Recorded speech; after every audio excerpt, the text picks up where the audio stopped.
And I just turned around and I hauled ass out of there. I was done. I wasn't dealing with that.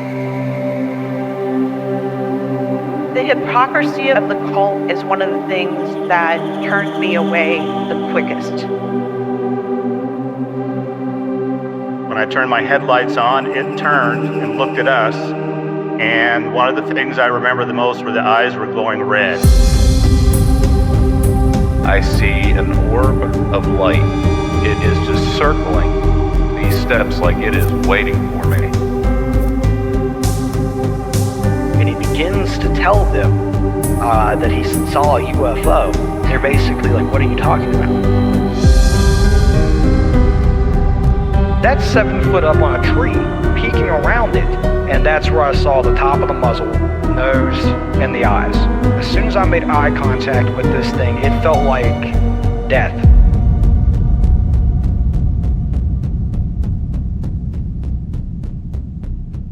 Welcome back to Tinfoil Tales. Tonight we are joined by my guest, Jessiy.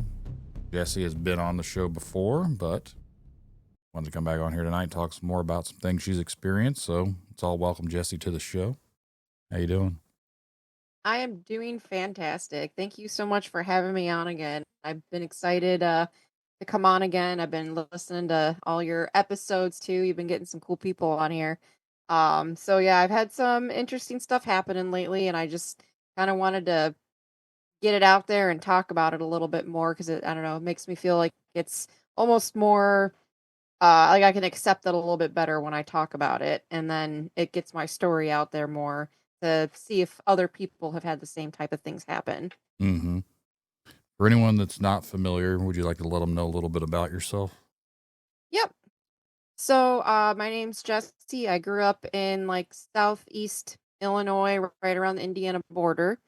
I grew up on an Indian burial ground. I found that out kind of in my high school age or area, whatever.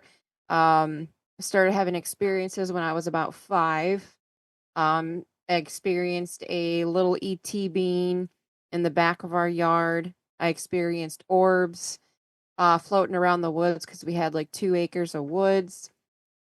We had like poltergeist type activity happen in the house and around me. And then lately, since I've been open about this and doing more research throughout my life, I'm finding out that I'm pretty sure that I had I guess you could call it an attachment throughout my life. We also had 8 to 10 foot tall shadow figures with red eyes pop up in the woods all the time. They would throw rocks at us. So I don't know, maybe could have been a Sasquatch since it was a wooded area and they're known to throw rocks and be very big black figures with red eyes. So that's a possibility too. I don't know. Never saw any prints, but with all the research I've done, it would be interesting if that happened. Depending on how your opinion is of certain things, some people call Sasquatch not actual physical beings anyway, so some could say they are a shadow. Yep, that is true. Because they would do something crazy, like throw a rock or break a branch, and then it would disappear. And then, like, just seeing I guess you'd say the looming darkness with the eyes in the woods was definitely creepy. Feeling like if I go hiking, like I'm not supposed to be in here. Like I'm so uncomfortable and just booking it out of the woods. And now with some of the scientific research, they're finding that could possibly be infrasound. Which, I mean, I wouldn't be surprised if it was that too. You walk in the woods and, I'm just going hiking because, I mean, middle of nowhere country, what else am I going to do? And then just like hitting your stomach, uncomfortable, like I need to get out of here. Something's wrong. Not supposed to be in here. I feel like I'm trespassing, and then you just book it out of the woods. I've never been one to go into the woods that much, so for me, it's not that I've been afraid of woods. It's just I've had no interest in it.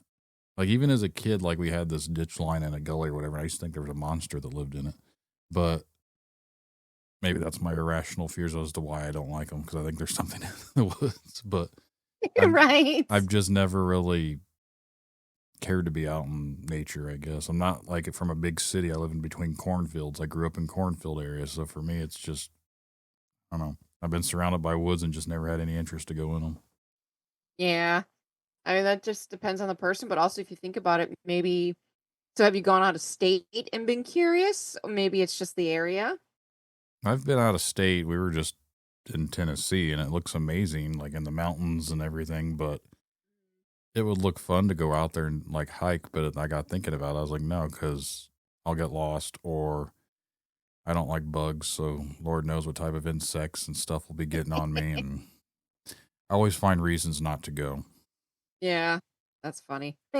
That's how my fiance used to be, and then I don't know what happened. He just started enjoying going hiking and stuff. So I'm like, okay, that's cool. Like when we go out to Massachusetts, let's like I want to go here. Let's go here. This place looks cool, and we're gonna be going to Kentucky for we're gonna be going to Waverly Hills mid-June this year, and we're gonna have like a 4-day little just hang out in a little cottage with like a hot tub that's on a lake.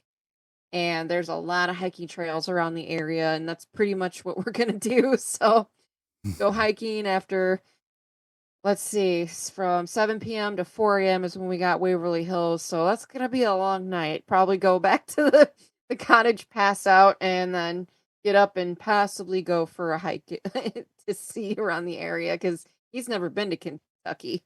It's really pretty down there, so I'm excited. Where exactly is Waverly Hills in relation with Kentucky? It's towards Louisville, isn't it? Yes, it's I believe it's a little bit southwest of Louisville. I think that's what it's how you pronounce it. But yeah, it's not too far from like the downtown area. I think it's like maybe 15 or 20 minutes from the downtown area. I'll be down And there in then October. I think it oh. is. There's Goatman Festival. Oh, okay. Yep, I know about that stuff too. That's Yeah. interesting. So I'll be down there for that one. So I thought Waverly was close to that, but I wasn't 100% sure. I've drove through Louisville, but I've never actually stopped. So I don't Yeah. really know much about the area. Yeah, I'm finding out more about the area. There's actually we're gonna be about a little bit over an hour north of Mammoth Cave. Mm-hmm. So I told him the last day that we're there, check out the Airbnb and then go drive down to Mammoth Cave and you know mess around in there for a little bit. He's never been there. I haven't been there since I was like 8, I think, 8 or 9 or something. My mom's got a picture of me and my little brother with the gigantic stalactites and everything. I'm like, well, we're gonna be around the area. Let's go. You've never been there. I've been dying to go back. I can't wait because I know that Mammoth Cave is known for spooky stuff as well, not just being really cool. I just think of the movie The Descent. I don't know what. 100%. Yeah. That's the thing that always comes into my mind when I think of caves is The Descent. Yep. Now, I've always been apparently I'm just afraid of everything, but I've never been interested in the woods and caves. I say I'm claustrophobic because I really don't like being in areas where I don't very small. Fit. Yeah. I'm a bigger guy in general, so for me it's hard to fit in things. And if I have to crawl into a crawl space or I've got to crawl through something, my old job I had to crawl through a lift bridge, which is one of those bridges like that you can lift up the mechanism. I had to go in there and grease things, and I had to crawl, and there's vehicles driving over my head, and I thought I was having panic attacks in there because it's like graded so you could see them as they drove over, and it's just Oh my God, yeah, that would freak me out. I felt like I was having panic attacks, but it got done. I had to deal with it. Couldn't do much about it. It's my job. Right. Yeah, I don't blame you. I know you're definitely a bigger guy, so that would be, like, okay, am I gonna get stuck? Like that would be going through your head the whole time. I don't think we're gonna be doing anything too small because of how huge the cave is. There's like walkways and stuff, and it brings you through like these like waterfalls and then certain areas of the cave and everything. So I don't think we'll be too smushed. We have a waterfall that I'd found. I say I didn't personally find. I'm sure someone else knew about it, but where I used to work, this was probably 13 years ago. Like, right, we were building a new highway basically, and it was off the right of way, so it's out in the woods a little bit. But we kept hearing something. There was like a little stream, and we followed it back, and we actually found a waterfall coming off the edge. And I thought that was pretty cool. It's like, who knew there was like a local waterfall that was probably buried Right. back here that no one really even knows about because it's not really out in the open. Yeah. I think that's there's an area in kind of northwestern Massachusetts called Tannery Falls. And I was just zooming in on Google Maps, looking around the area, and I'm like, oh, what's this? And from what I've heard from my friends out there, it was pretty unknown. Not a lot of people knew about it, mainly locals. And now it's becoming more known. So they're literally, like, when we went there, they literally had an area blocked off because they were starting to make a parking lot because it was just this like one car road that was towards like the top of the rolling hills of the area, and it's like driveways and this one like not even really road going into this huge wooded area. And Steve's like, are we supposed to be like, can we be driving down here? Like, I feel this feels weird, like we're like intruding. I'm like, nope, this is where we're supposed to go. There should be like a little clearing off up here. And sure enough, little ways, and there's a couple parking spots, and then we'll start walking, and you can see like this big area that they cleared out to make a parking lot. So it's becoming more popular. It's kind of funny how those things happen. Mm-hmm. Where this is, there's no way for them to get to a parking lot. So it's Okay. Yeah, they've been clearing the woods and stuff over there. yeah. So this is still right off a highway. So you cross a creek, and then it's off in the woods a little bit. So I'm sure anyone local that may know who I am might know what area I'm actually referring to, but I'm not going to say. Yeah, probably. I'm not going to say here because I don't know how many people actually really know about it. I don't want people out there trespassing on people's property. That's very true. Yep, that's another thing that thinking about when we're going hiking and stuff like that, making sure that there's, you're supposed to be there, and the more wooded area, there's times where it's like, should I go down this way or not? Make sure you look for no trespassing signs, you never know. Right. That's the other thing. When I was down in the mountains, I was like, I remember Deliverance. I've watched Wrong Turn. These movies have stuck with me. So never know anymore. That's too funny. I've always loved scary movies, but I think they've traumatized me. Yeah, well, I think that's what they're supposed to do, make you scared. So like when we had the wooded area, we did have a couple like no trespassing signs up, and there's more now, I guess, because so ever since I guess you could say I came out of the paranormal closet November of 2023. I think, yeah, November of 2023. I had my first interview because I decided, I want to start talking about this stuff. Like, I would love to go to the paranormal expos and conventions and speak at these or vend or do something. Like, I didn't know there was a whole community like there is. So I guess you could say I put that out in the universe. I'm like, oh, that would be so cool. And then got interviewed for a podcast.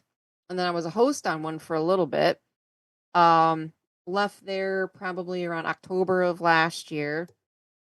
And I go to the expos and paranormal conventions and stuff whenever I can, vending or just to attend. So November 2023 is when I came out, and stuff just started like lining up. And then I had somebody ask me if so I originally contacted him for like a TV show that he was talking about that he was going to be filming, and we talked on the phone for like an hour, and I was kind of just telling him all the different stuff that has happened to me, and he was like, Jesus, this is a lot. And I'm like, yeah, I know. I don't have like one or two experiences. I have like 50. And he was like, oh, would you be open for like a documentary on you and everything that you've been through? Can you get to that property since you don't live there anymore? And it got me thinking. I'm like, I don't know.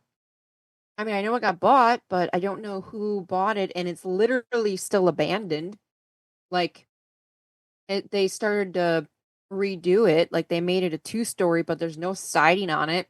There's no walls inside of it. So it's like they stopped. So I found that interesting. So around December of last year, I guess you could say I got the bug up my butt, and I was dying to know who owned the property. And I haven't really thought about it until, like the end of last year. Like it wasn't like a second thought or anything. And so I was just thinking about it. I'm like, I wonder who owns it. You know what? I'm gonna see if I can find out online. So I joined this like county clerk thing, and I was able to unlock the name of the person that owns the property. And I literally, excuse my French, shit my pants because it was somebody that I went to school with that was a couple years older than me.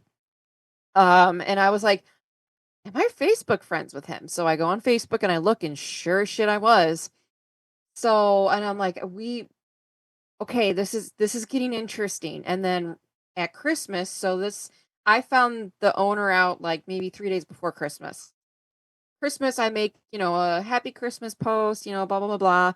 And this person literally commented, Merry Christmas, Jessiy. And we have never interacted on Facebook. Not once. I dig into the property, find out who it is. I haven't said anything to anybody aside from my fiance. Nobody else knows this.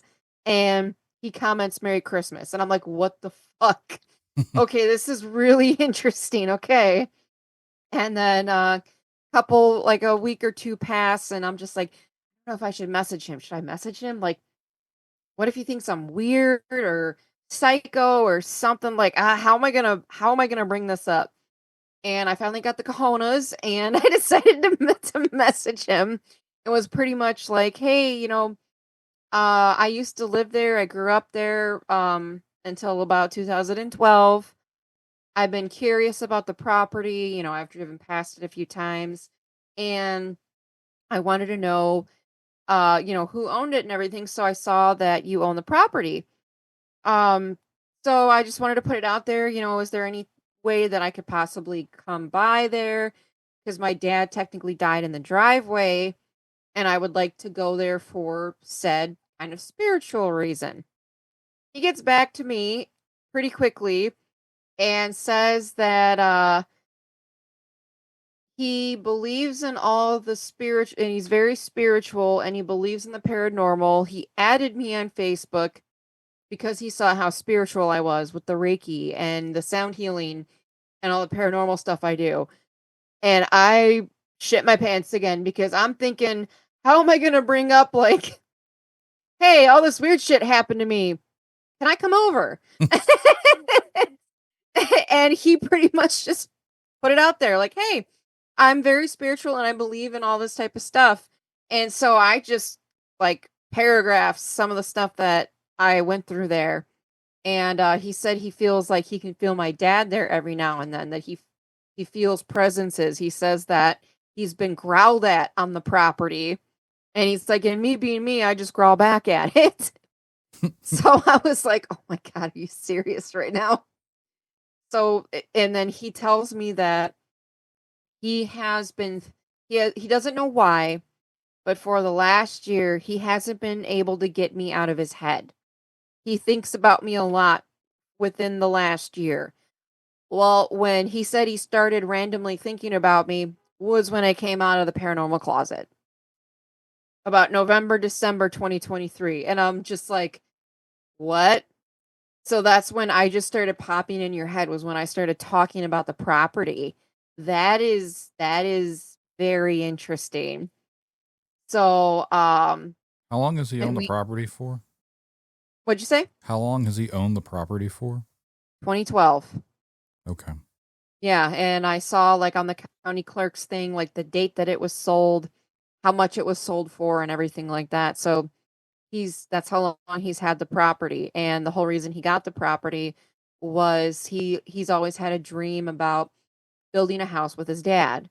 So that's why they bought the property, was to, build what they wanted on it. Because, I mean, technically the house that I grew up in was falling apart. It needed a new foundation and a bunch of stuff.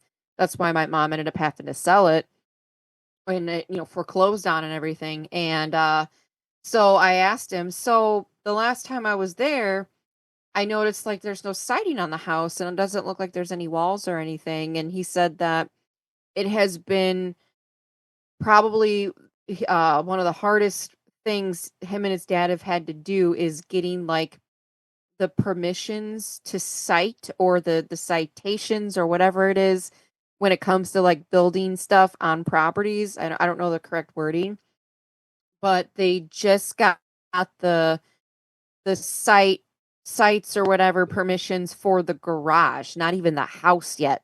And they've been working on that for a decade. And I'm just like, holy cow. I wonder if that has anything to do with the property itself because it's an Indian burial ground and they're like, no, you need to get off of our land. Like, we don't want you here. Because when we lived there, my mom added to the land. She put trees in, flowers, raspberries, tomatoes, stuff like that. She added to the land. And then when they got the property, they kind of tore up a bunch of stuff. Like a whole section of woods is just gone.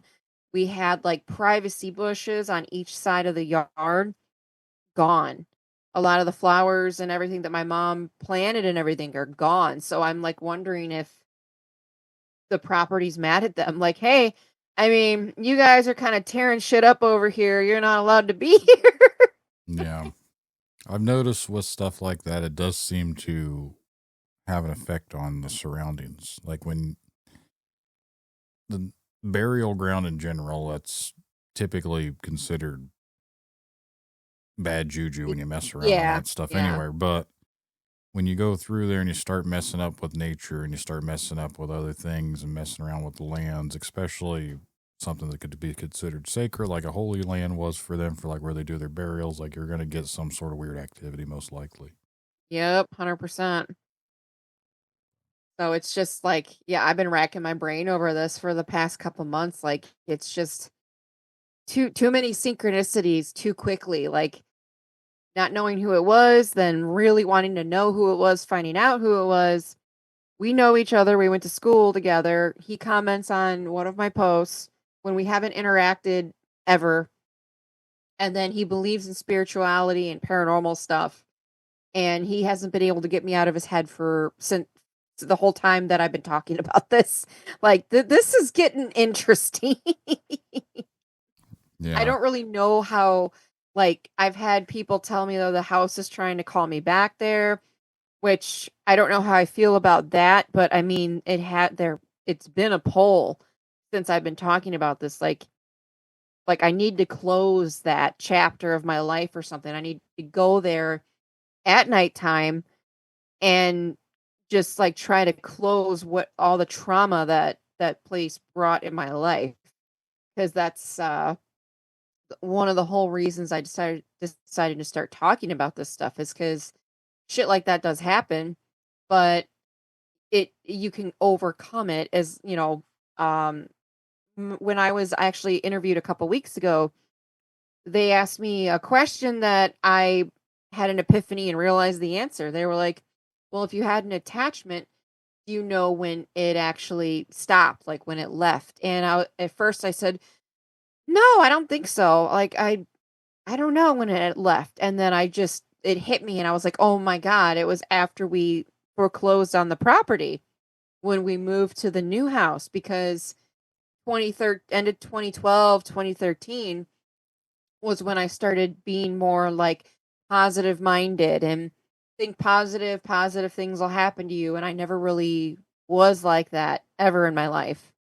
So another correlation to where house forecloses on, has new quote owners, and we move. It's only like 5 or 6 miles, but we move away from the property. And then my mindset changes. And then that's when I put that puzzle piece together that I really truly do think I had an attachment, because oh well, it's not video, but I dug through some old photos, and any photo of me with like a boyfriend there's a big black mass over me. It's like it's creepy. And back then, with the wind up cameras, you click and then you wind and then you go to Walgreens and get them printed out. Yeah. It was those types of cameras, and there were a bunch of black masses in front of only me. So again, with the research I've done over the past few years, that's like, quote, another symptom of like people that have attachments dealt with something dark. So more and more things just keep adding up that's actually what I went through. So it's really interesting and also kind of creepy at the same time. Does that not make you a little bit nervous to return back to the same place if you could have had an attachment from there? Exactly. That's another thing I've been thinking about. But I also think that with everything I know now, I know how to fully protect myself, I guess. Well, everybody has different views. They think if you say a Hail Mary and Our Father, nothing can attach to you. Me, I feel if I have like black tourmaline on and I rub my feet in black salt before I leave, it'll push anything negative off me. So I mean, it all depends on belief systems as well, but I feel I could protect myself more so. But yes, I have been wondering, is the house calling me back so it can attach to me again? Like, is it like, oh, it misses me or something after all these years? And even so, I feel like I need to close that chapter of my life in a way. Like I want to go there. I went there. I've gone there twice but I went there. Well, not really walked on the property, but drove past the property at night with Steve, with my fiance, a long time ago, like almost 10 years ago now. And I saw one of the big black tall things standing in the field that is right next to the woods of the property, and I slammed on the gas because I got like that uncomfortable feeling. So nighttime I saw that, daytime was there with my ma, and it didn't really have a negative aspect to it. Like, it was just weird being there and seeing the changes. So I think I can go back during the day. Nighttime, though, I don't know yet. I need to get rid of all that fear before I try to even tackle that.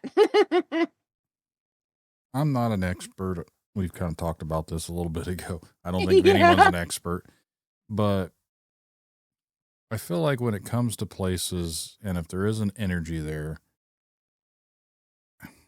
this is just my way of thinking.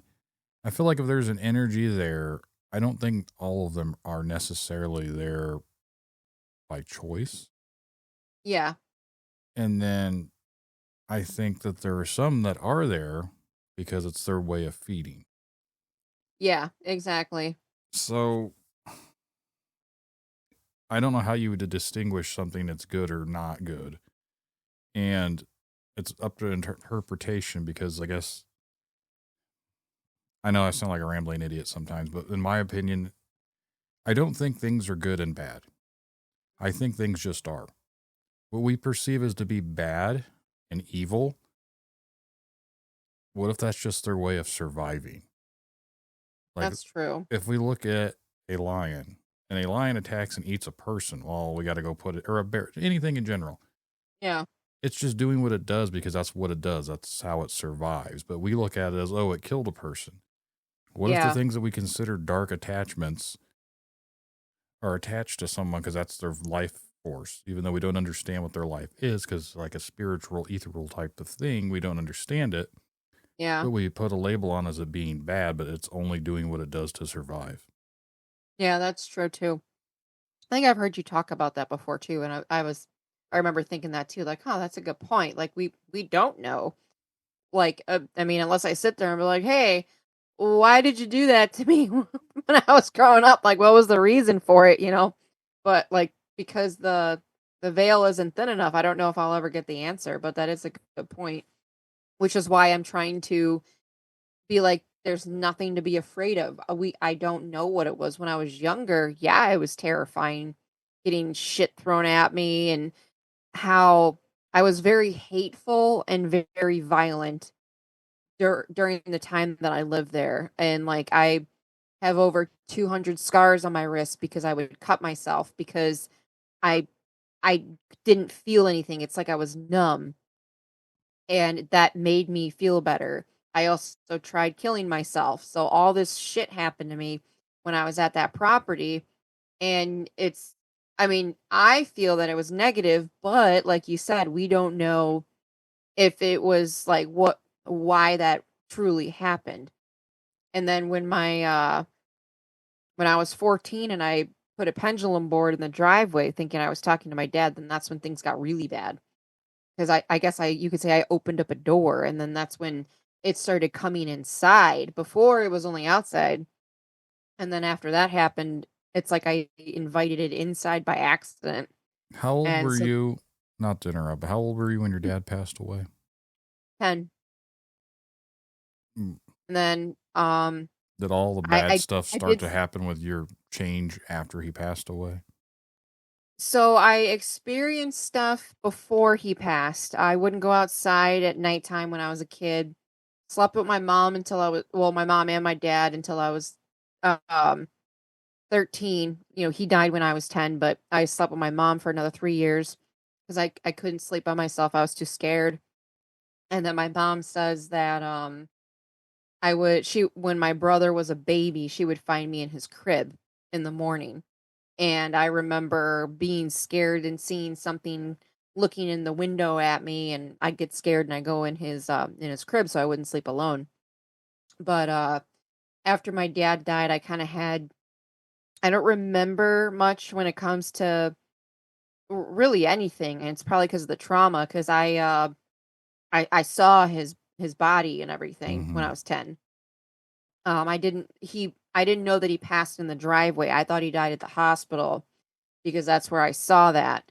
Um, and then around when I was 14, I don't even remember how it came up, but my mom told me he actually died in the driveway, and I was like, "What?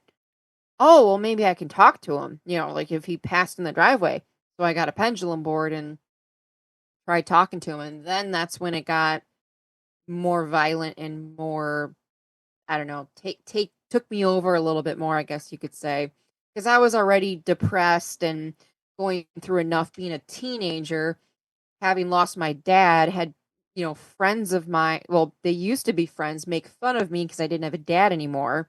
So I was going through Great all of that friends. crap.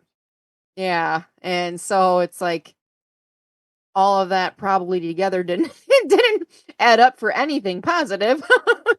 But after I decided to try and talk to him, I know that's when things got more personal, I guess, and stuff would happen in the house more. But also the whole hitting puberty type of thing that some researchers talk about, girls that have had traumatic experiences and they hit puberty, and then a psychokinesis shit happens because stuff did move around more when I was upset. So it could be that too. I guess I'll never truly know, but again, this is why I call myself a paranormal researcher, because I look at all these different aspects and studies or different experiences and see how it correlates and if it correlates. And it's interesting to me now more than before, because before it was just like, this is messed up, this is evil, this is dark and negative, negative, and now I'm trying to take a different aspect of it and learn more, I guess. A lot of it does sound, and this is the stereotypical way of going about it, but a lot of it does sound negative just because of how things play out. Like if Mm, someone feels the setup would be there was some traumatic stuff, but you were seeing this thing prior to that. So whatever it was outside, and by you going out there in the driveway, you invited it in. But it already took a liking to you, so it was already wanting that interaction with you. And mm. by bringing that in, it does seem like it had some sort of a negative aspect. But again, we're seeing it as negative, and it could very well be negative, but it's just doing what it does. I'm not saying like, I think it fed on fear. right. And I'm not saying they're good. I'm not saying they're bad. I don't know. I don't Mm, think anyone truly knows. And then people get all religious about it. And they're like, oh, it's demonic. It's evil. This and that. yep. Well, that's just because we're putting a label on it. Yep. At the end of the day, no one truly knows. Anyone can argue with if they believe and they have their belief and they have their faith. That is awesome. I'm proud of them. I'm happy for them. But that is still not proof to me. Yep. No, you're right. I mean, that's originally what we thought it was too. What I thought it was it was demonic because that's what we were taught. I went to freaking Catholic school for Christ's sake. And then my mom even had one of my friends, his stepdad was like a Methodist priest. So she even had him come out and bless the property line to hopefully help me feel better. And it lasted about 2 weeks. I felt okay, and then it all happened all over again. So if it was truly demonic, I don't know if it would have been able to, quote, cross that line again. But again, we don't know. It's just something interesting that, I mean, I'm going to put all of this in a book. That's the plan. Because the more that I'm thinking about it, the more I'm finding things out, and then hearing other people talk about similar situations and everything. That's the whole reason I'm talking and I want to write a book, is so other people know they're not alone if this stuff happens to them, because everybody thought I was nuts. So being the only person that I knew of that had experiences like this and everything, it isolates you. So then that definitely doesn't help with your mental health either. Do you happen to know the history of the house before you guys lived there? Yes. So the house itself was technically an old schoolhouse for a while. It was a one-room schoolhouse with like a fireplace and stuff. Mm-hmm. And then the people that had it before us, they built onto it. Nobody died on the property from what I looked up, from what I know, but it is part of the Indian burial ground that was also across the street, which is a golf course. So it's like this big section of land. Most of it is this big golf course, and then there's a little portion of it that it was the house and the fields that were around that side of the street. And then ironically also I've been zooming in on like Google Maps and stuff for the area to see if anything's changed and shit, and be like, oh, I remember that area. But zooming in on Google Maps, it's still the only section of woods that's that big for miles. So I find that interesting too. That's the only section of a big wooded area. Everything else has been getting developed or plowed down for stupid solar stuff or farmland or something, but except for that section. So it's interesting to me, Yeah. to say the least. Well, with it being an old school and a single school, you know when the school was built? It's either 1910 or 1901. I remember 19 and a 1 and a 0. Okay. So within that time frame. So it's old. Mm-hmm. With the land, the old building, the school building, and then whenever it was converted into a home. So there's a lot of different things, a lot of different people that have passed through there. A lot of different things have went on around there. Like there's all sorts of different energies that came through there. And I know it sounds weird to say it, but like back in those days, if you ever go to a cemetery and you look at the older tombstones, a lot of kids back then seemed to get sick and they seemed to pass. Yep. We didn't have that. So a lot of kids were dying off through there. So if their memories are of the schoolhouse and their energies at this, like there's all sorts of different avenues that they could play into this to where anything could be around that area. Yep. Well, something else that I did not talk about last time because I forgot about this, and he's my friend. We were engaged for a while, way back when I was like 18, 19. He experienced a lot of this crap with me. He was the first person to 100% believe me and experience it with me. So, I was like, hey, just so you know, I'm getting interviewed for podcasts. I'm going to write a book and everything. are you okay if I use, your first name? And he's like, yeah, that's fine. I don't really go by that name anymore anyways. I'm like, okay, cool. And then he's like, hey, make sure you put all of this, like, talk about this stuff. And it was a bunch of shit that I forgot about. So, I brought this up the past couple interviews. Okay, how do I word this right? So, obviously, being in the middle of nowhere, there ain't shit to do. Ride bicycles. I'd go frogging. I'd go in the woods, country living. And I was hearing, like, I was in high school, so 17-ish. I think I was 17, maybe 18. I was hearing about this graveyard that people would go to because nobody could see you because it was in the middle of the woods. There was a path you had to go to, and we go smoke weed, smoke cigarettes, and drink there. I'm like, oh fuck yeah, cool. When you're that age. Right. So I'm like, oh okay, so it's got to be over this way. So I'm riding my bike around, and I noticed that there's this kind of hidden path. Like it was really like the grass was really high, I guess you could say. You can't you wouldn't see cars going down it, and there was also kind of a fence. I'm like, huh, I wonder what's down here. Start walking down there, and it is kind of a wooded area. There's a gigantic mansion actually on one side of it, but there's enough woods to where if they did look that my direction, they wouldn't be able to see me. And so I started walking, and I came into this cemetery, and it was I don't know, not too huge, like maybe a couple 100 feet, big circle. And I noticed that the gravestones were really old. Like you could tell by the weathering and the color, and it was really hard to see anything on them.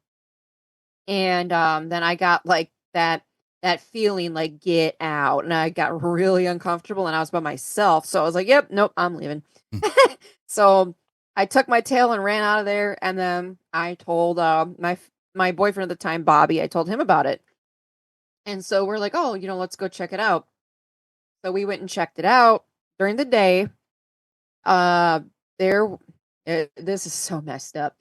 There were graves that were dug up. There were piles of tombstones that looked like someone took a sledgehammer to it that were in piles, and it formed a freaking pentagram. And in the middle were two tombstones stacked on top of each other with wax on them. So we're like, what the F? This is what? Like, cause I didn't know anything about that type of stuff. Like, I don't know, necromancy, devil worship, whatever. I didn't really know much about that stuff. So it was just like this is really freaky. This is messed up. Like, what the hell is going on here? And so we were like, yeah, no, we're not sticking around. We're leaving. So we left. A few, I don't know, like a few weeks later, we were talking to two of our friends about it. One of our friends, he was in the army and stuff, very, very, very skeptical. Like, if I can't shoot it and kill it, it doesn't exist type of person. And then our other friend was kind of open-minded, but was skeptical, but not as skeptical as our other friend. So the four of us started walking down the path, and this was at nighttime because we didn't want to get caught. So we started walking down the path at night, and you could hear something next to us, like crunching along with us, like maybe 5 feet into the woods from us. And my buddy's like, what the hell? Because we would stop, and then we would hear one or two more footsteps, and then it would be quiet. And we'd start again. Those footsteps would start again. So my one friend, being, him, grabbed his flashlight, grabbed his big ass like knife out of his pocket, and went into the woods. Like, who the F are you? Come out! Name calling and everything. I'm not gonna say all that on here, but and he comes back. He's like, I don't get it. I don't see anything. I hear somebody in here, but there's nothing here. What the hell? And we're just like, oh, I told you, dude. And then we keep going. And then we get to the clearing of where the cemetery is, big circle. woods on all sides, and he kind of just shot off into the cemetery. We were like, what? Where did he just go? Okay. And he left and started going towards the end of the cemetery with his flashlight and knife out. Comes back to us and is like, I don't know what the hell I just saw, but I don't want to be here anymore. But I don't want to, let's go. Like, I don't want to be here. And we're like, okay, yeah, we're all uncomfortable. So we leave. And again, as we're leaving, we hear footsteps like behind us. And except the creepy part was they were getting faster behind us. So we were walking pretty fast and you could hear like crunch, crunch, crunch, crunch, crunch behind us. And we would stop and you hear crunch, crunch, crunch. And then it would be silent. And we're looking with the flashlight. Nobody's behind us. And it was like right behind us instead of on the side. Like it was chasing us out almost. Mhm. We get in our cars, or well, one car, and we book it out of there. Within 2 weeks' time, all four of us almost died via accidents, like car accidents. My army friend was riding his crotch rocket, and there was a pile of pallets just in the middle of the road. So he had to swerve around it, and I think his bike got totaled. I can't remember, but he got some road rash, but was fine. Our other friend was in one of his cars driving, and this is all in the middle of nowhere country and shit, where you know the roads, like, I'm sure you know, like, okay, after 2 stop signs, it's going to T, and then after 3 stop signs, I need to go right. Like, that's how it is. Our one friend was in his car, and there was a pile of like 2x4s in the middle of the road. Like it was on a truck and it just fell off the truck or something. He wrecked his car. And then me and Bobby, we were leaving that friend's house one night, and again, country, we know the area. He didn't live too far from my mom's house, like maybe 20 minutes. We're driving, and I've got one of those gigantic, CD books in my lap. You could put like 500 CDs. Right. So I'm like, yeah. looking for music and shit to throw in while we're going home. I hear Bobby go, "Oh fuck!" And then he speeds up, and then I hit the seat, and then boom, and the CD book goes up into my face. My head snaps back, and I'm wondering what the hell's even happening, and I'm like out of it, confused, don't know what's going on.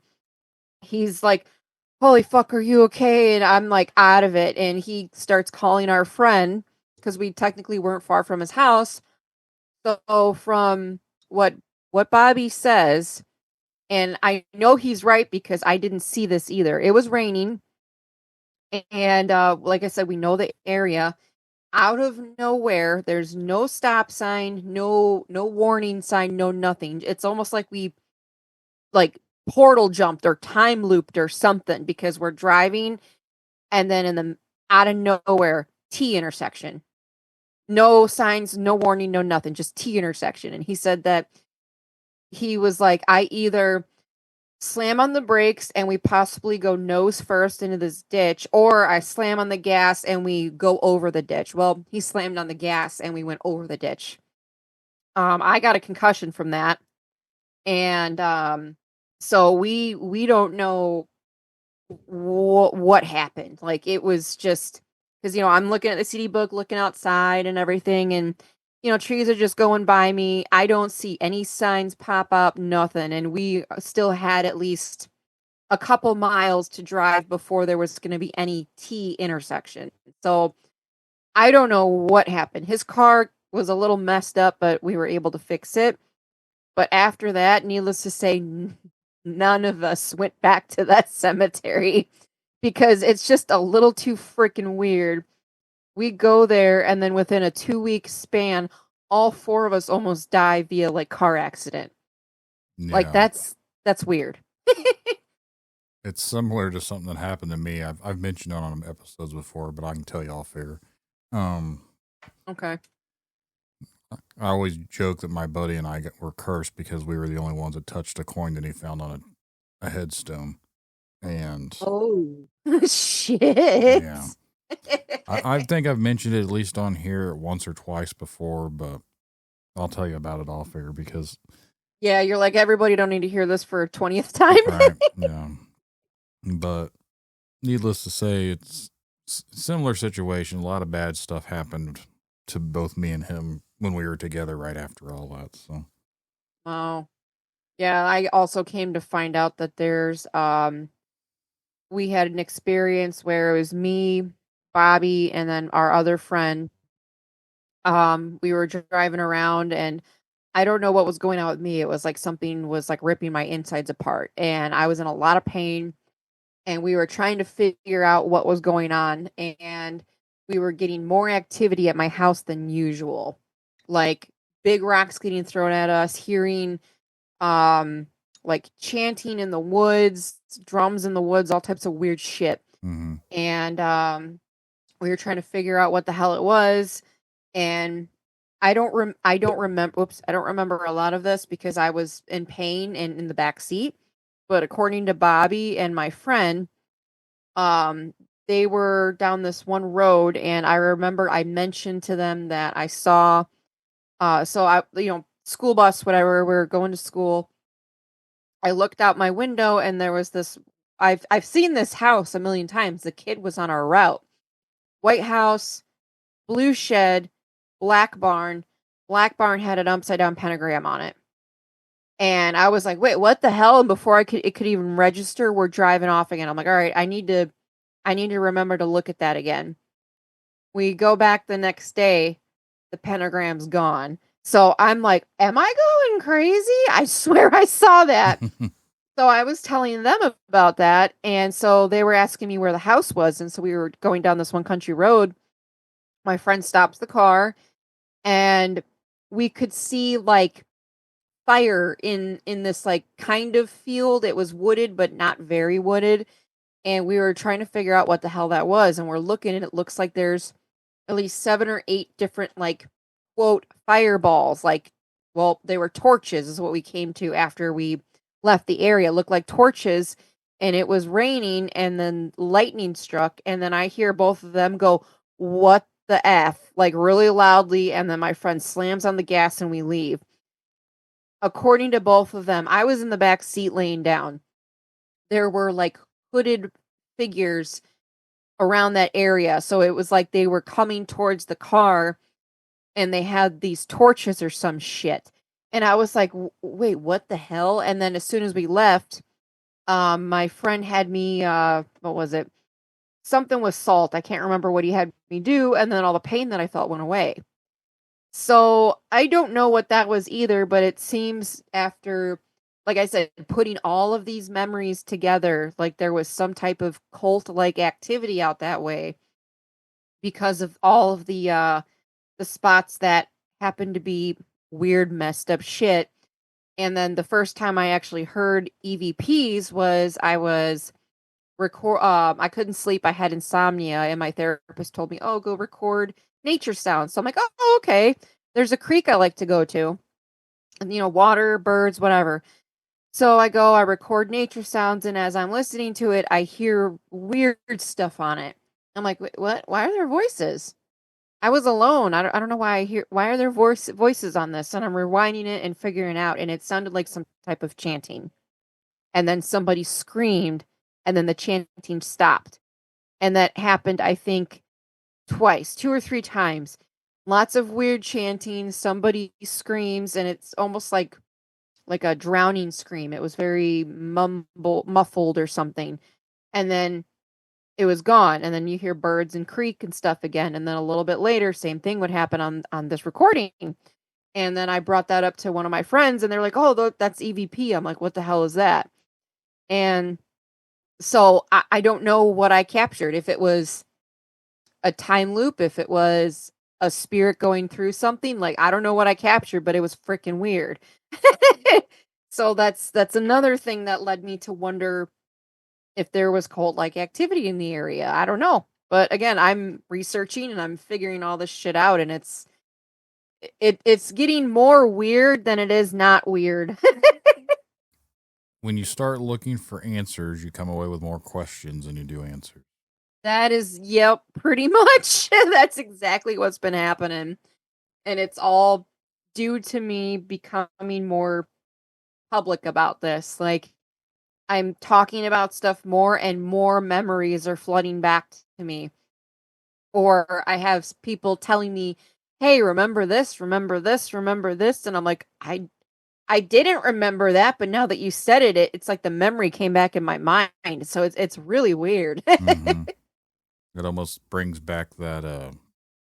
Now I know there's people that will say that they're implanted memories because Right. someone gives you the idea, they put it in your head, and then you recall it, but it's actually not something that you actually experienced, but because someone else put that thought in your head, then you think about it, then you think that you had that memory. I'm not Mhm. saying that that's not an actual thing, but to me, that doesn't seem like it could be. It doesn't make sense to me that someone could tell me, "Hey, you remember when you come over here and you smacked me in the face?" No, I don't. I think I'd remember that. Well, you did 20 years ago. No, I didn't. Like, it's stuff like that. I don't see how people could think that that's something that an implanted memory from that. Like, I'm not just using that Yeah. as an excuse, but like, I don't necessarily buy into some of that. I'm not saying it's not a possibility, but I don't think people can just automatically program a memory into someone's brain because they said Yeah, and something. like what he sent me wasn't details. It was like, remember when you, me, so and so went to that one cemetery and then we all almost died? And you could take that and run with it with like 100 different Right. examples. And then, yeah, I was like, holy crap. Yeah, no, I remember exactly what you're talking about. And then I remembered everything. All four of us almost car accidents. And like, I remembered our car accident, but I totally forgot that it was in correlation with going to that cemetery. Mm-hmm. And then it was like, oh, yep, yep, that's why that accident happened. I forgot about that. So there's a few things that always stick out to me when it comes to like paranormal activity. A lot of it is based around trauma. Yep.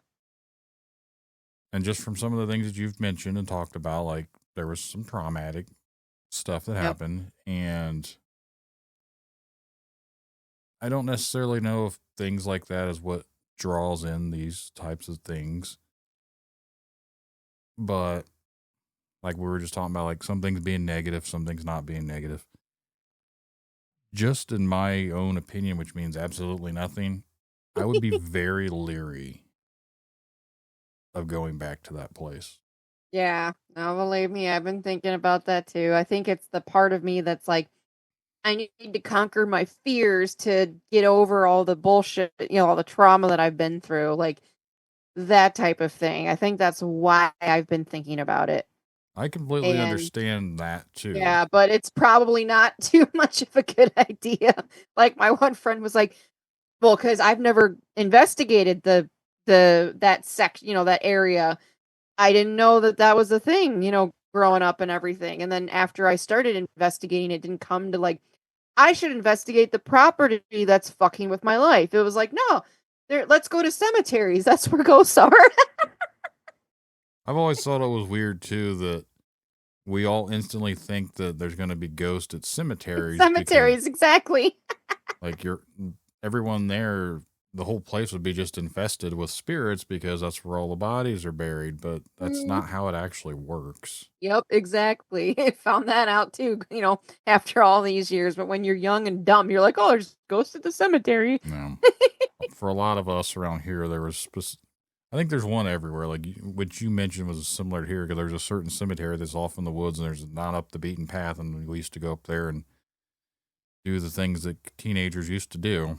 And nowadays you can't access it. It's been kind of, which is strange, but there's a road that used to go up there is no longer there.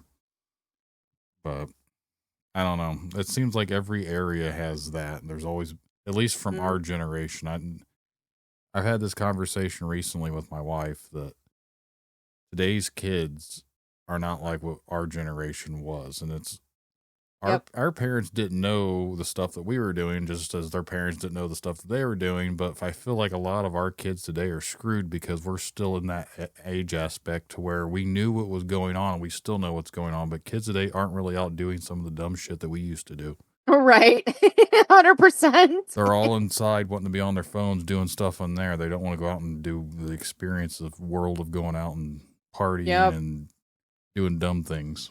Steve and his one buddy always joke with each other like, man, if we had like cameras and phones like they do nowadays, we'd be famous with all the dumb shit we used to do. Right. And then Steve's like, oh, I'm glad there's not a record of that. Yeah. A lot of the stuff would probably be too incriminating for a lot of people. Right. Well, we've been going on for about an hour, and I was going to set this one up to where it will come out before June 7th. So it'll probably come out June 3rd. Sweet. Because you and I are going to be at the same festival outside of Chicago, if you want to talk a little bit about it. Yeah, for sure. So, my friend Jack Chavez has a paranormal convention that he puts on in Countryside, Illinois. It's at like a actual convention center of like a hotel or conference center, whatever you want to call it. So I'll be there doing Reiki and sound healing treatments. I was there last year. It was very, very busy. There's going to be so many different types of artists, vendors, speakers, a bunch of stuff. So if you're into anything like supernatural, paranormal related, then it would probably be a good idea to go. I don't even think it's expensive. It might be like $5 if anything. I think it says $1. Okay, yeah. So like I said, yep, it's not expensive to go. And everybody has a lot of fun, and it goes, I think, from like noon till 7. Mm-hmm. So it's not like you got to wake up at 7 in the morning. And it's a big convention. There's going to be, I think, at least 50 different vendors there. So it's going to be fun actually meeting you in person. Yeah, this is one of the 10 different events that I'm actually going to be at in person. I was just at the Smoky Mountain Bigfoot Festival this past weekend, so I met some people there, which by the time we record this, that had been a couple weeks ago. But for anyone out there listening, if you're around the Chicago area or in the Midwest and you want to come out and meet me or meet Jesse, make sure to come out to the convention. It's only $1. I'll have some cool stuff for you. I've got stickers and shirts, and I'm sure there'll be a lot of other cool vendors out there too. So I don't want to plug everything, but there are a bunch of different events that I will be at this summer. So I will probably plug them on other episodes. Yep, for sure. Yeah, I'll be, you can find me. I'll have my Totally Tumbled Crystals and Healing banner up, and pretty much everything's purple. So I should stick out. She'll be purple. I'll be green with aliens and Bigfoot. I don't know how many people out there are going to have aliens and Bigfoot stuff, but that's how you find me. Sweet. I'm excited. Well, Jesse, as always, it's been a pleasure talking with you. Yeah, thank you so much for having me on again. Have a good night, everybody. If you'd like to be a guest on Tinfoil Tales, remember to send an email to tinfoiltalespodcast@gmail.com or go to tinfoiltales.com and go to the contact section. Make sure to follow me around on all the social medias. And just remember, truth comes at a cost. Are you willing to pay the price? I heard a story late last night about something lurking along the wood line. Huge footprints, strange lights in the sky. They claim it's nothing, but I know they lie. It's easier to laugh in my face, but something about this makes me say, what if it's real? What if they knew? What if the answers are coming from you? Spinning stories, wasting my time, hearing voices, is it all in their minds? They can call me crazy, but I just want some proof. What if it's true? What if it's real? What if it's true? What if the world's not what we knew? Tinfoil tales pulling me in, a story that starts where the logic ends. What if it's real? What if it's true? The answers are waiting, they're waiting for you. They see a dog man walking Or maybe a mothman flies above the buried giants, hidden beneath the lies. They say it's just stories, it's all make-believe. Fairy tales for the things we can't perceive. They wanna keep us blinded, they wanna break our will. But I'm not buying it, I'm not swallowing another pill. Force-fed poison, the lies were made to believe. What if the truth could set us free? Alien signals traveling through time, secret space programs erasing their minds. They call them crazy, but I just need some proof. What if it's true? What if it's real? What if it's true? What if the world's not what we knew? Tinfoil tales pulling me in, a story that starts where the logic ends. What if it's real? What if it's true? The answers are waiting, they're waiting for you. They laugh, they lie, we all could die, but the signs are there if you open your eyes. Aliens, cryptids, demons, ghosts, the Nephilim too. What if it's me? Or what if it's real? What if it's real? What if it's true? What if the world's not what we knew? Tinfoil tales pulling me in, a story that starts where the logic ends. What if it's real? What if it's true? The answers are waiting, they're waiting for you. It's all in our heads, it's all in our minds. These voices can't be silenced, the truth must rise. Tinfoil tales, it's pulling me through. What if it's real? What if it's true?